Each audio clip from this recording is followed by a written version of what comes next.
राहुल एक 20 साल का लड़का बाइकिंग का शौकीन था। एक शाम उसने पास के एक छोटे से गांव की यात्रा करने का निर्णय लिया। उसकी बाइक की आवाज़ बहुत तेज़ थी।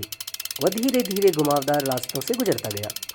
जैसे ही वह गांव के पास पहुंचा, उसकी बाइक अचानक से एक कब्रिस्तान के पास बंद हो गई। राहुल ने बाइक को रोक लिया और सोचा कि इसे ठीक कर लेता हूँ। राहुल ने बाइक को चालू करने की कोशिश की, लेकिन इंजन नहीं चला। थोड़ी देर के बाद उसने बाइक की जांच शुरू की। कब्रिस्तान के पास का माहौल शांत था, लेकिन राहुल ने डर को नकारते हुए काम जारी रखा।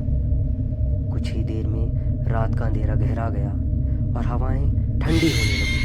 तभी उसने दूर से उल्लुओं की आवाज़ें सुनी और सिर के ऊपर से चमगादड़ों की पंख की फड़फड़ाहट सुनाई दी। हवा में अजीब सी खामोशी थी। राहुल ने फिर भी इसे ज़्यादा अहमियत नहीं दी और बाइक ठीक करने में व्यस्त रहा। लेकिन तभी उसने देखा, एक महिला सफ़ेद साड़ी पहने हुए कुछ ही दूर पर खड़ी थी। उसकी लंबी काली बाल हवा में बिखरी हुई थी और उसका चेहरा निष्प्रभाव था। राहुल थोड़ी देर के लिए चौंका, लेकिन फिर उसने उसे अपनी आंखों का धोखा मान लिया। उसने अपनी आंखें रगड़ी और जैसे ही फिर से आंखें खोला, महिला अब उसके महज एक कदम दूर खड़ी थी।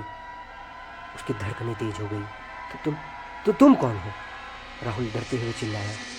महिला ने बिना कुछ कहे अपनी लंबी बाँह उसकी तरफ बढ़ाई। उसकी बाँह इतनी लंबी थी जैसे वह राहुल को अपनी ओर खींचने की कोशिश कर रही हो।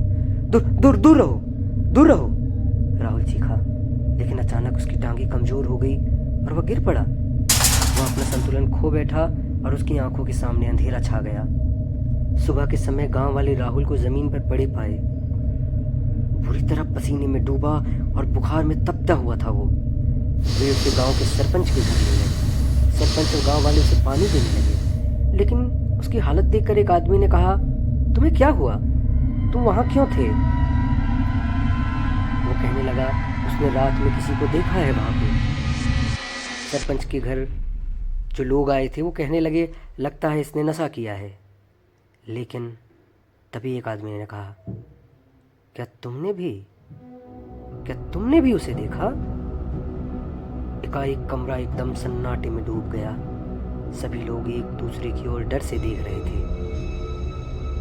कोई कुछ न कहता था।